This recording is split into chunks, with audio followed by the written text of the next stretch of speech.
എല്ലാ കൂട്ടുകാർക്കും സ്നേഹവന്ദനം.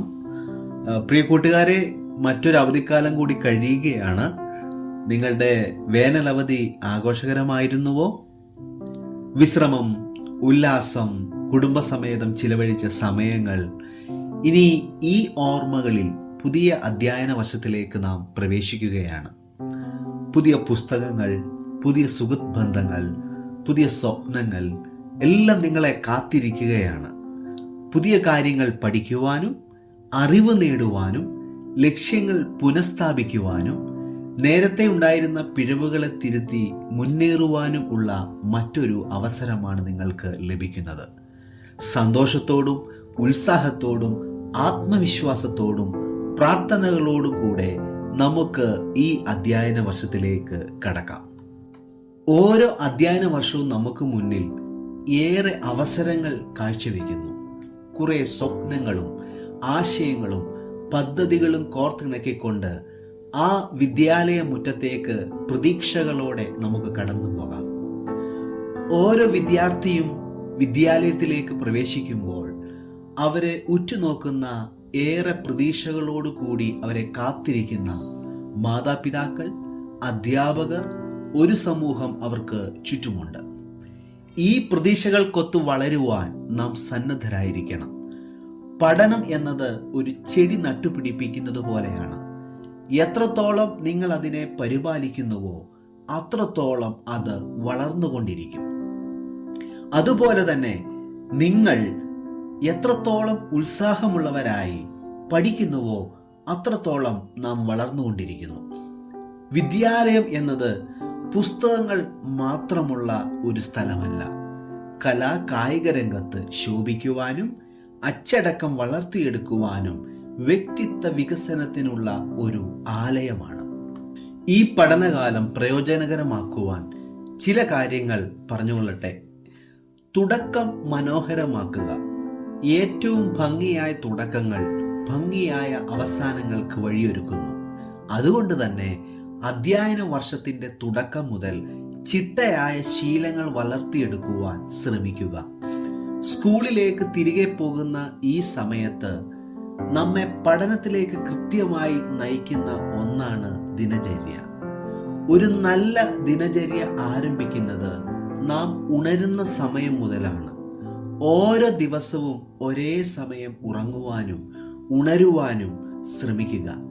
ശരിയായ ഉറക്കം മാത്രമേ നല്ല പഠനക്ഷമതയ്ക്കും ആത്മവിശ്വാസത്തിനും വഴിതെളിക്കുകയുള്ളൂ.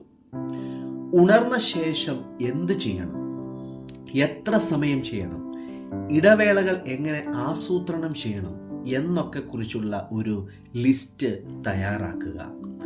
പഠന സമയം ദിവസേന ഒരേ സമയം തന്നെ അനുവദിച്ചാൽ മനസ്സിനും ശരീരത്തിനും അത് ശീലമാകും. ഓരോ വിഷയം കുറച്ചു സമയമെങ്കിലും പ്രതിദിനം വായിക്കുവാൻ ശ്രമിക്കുക. അത് പരീക്ഷയ്ക്ക് മുൻപുള്ള സമ്മർദ്ദം കുറയ്ക്കും. മനസ്സിന് വിശ്രമം ആവശ്യമാണ്. 45 മിനിറ്റ് പഠിച്ചതിന് ശേഷം 10-15 മിനിറ്റ് വിശ്രമിക്കാം. ഈ സമയം എളുപ്പത്തിൽ ഉള്ള വ്യായാമം, നടക്കൽ, അല്ലെങ്കിൽ കണ്ണുകൾ അടച്ച് കുറച്ച് സമയം കിടക്കൽ പോലെയുള്ളതായിരിക്കാം. മൊബൈൽ ഫോണും ടാബ്ലറ്റും ടിവിയും നമ്മളെ ഏറെ തടസ്സപ്പെടുത്തുന്നവയാണ്. പഠന സമയത്ത് ഈ ഉപകരണങ്ങൾ ഒഴിവാക്കുവാൻ ശ്രമിക്കുക. അതിനൊരു പ്രത്യേക സമയം മാറ്റിവെക്കാം. ശരിയായ ഭക്ഷണം കഴിക്കുക. ദിവസേന കൃത്യമായ സമയത്ത് ഭക്ഷണം കഴിക്കുക.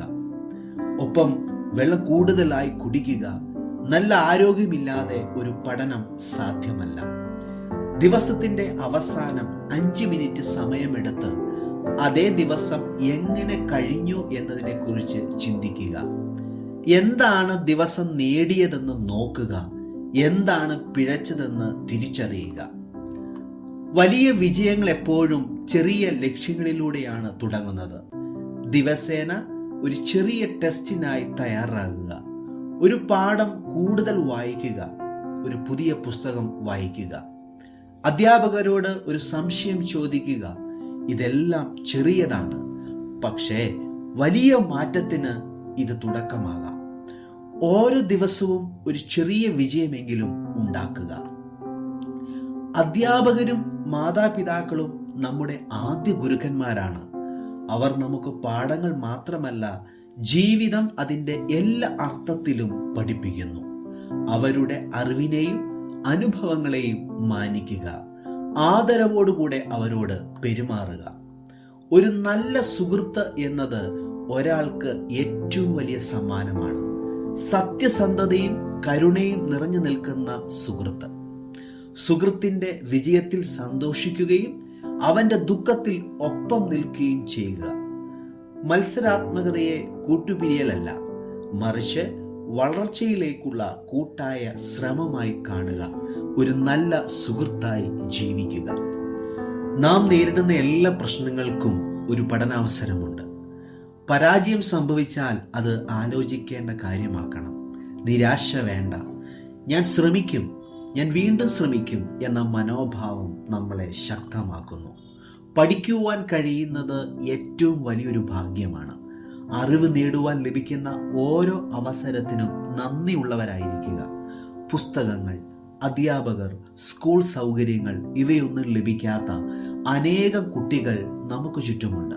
അതുകൊണ്ട് നമുക്ക് ലഭിച്ചതോർത്ത് നന്ദിയുള്ളവരായിരിക്കുക. അത് സമ്പൂർണമായി പ്രയോജനപ്പെടുത്തുകയും ചെയ്യുക. ഈ മൂല്യങ്ങളെല്ലാം ജീവിതത്തിൽ ആഴമായി പാകപ്പെടുത്തുമ്പോൾ വിജയം നമുക്ക് അതീവ നിശ്ചിതമായ ഒന്നായി മാറും. അഭിപ്രായങ്ങളും ആശയങ്ങളും കഴിവുകളും വർദ്ധിപ്പിച്ചുകൊണ്ട് നമുക്ക് ഈ വർഷം ഒരുപാട് സ്വപ്നങ്ങൾ സാക്ഷാത്കരിക്കുവാൻ കഴിയട്ടെ. എല്ലാ കുഞ്ഞുങ്ങൾക്കും നല്ലൊരു അധ്യയന വർഷം ആശംസിക്കുന്നു. ദൈവം എല്ലാ കൂട്ടുകാരെയും അനുഗ്രഹിക്കട്ടെ. Thank you.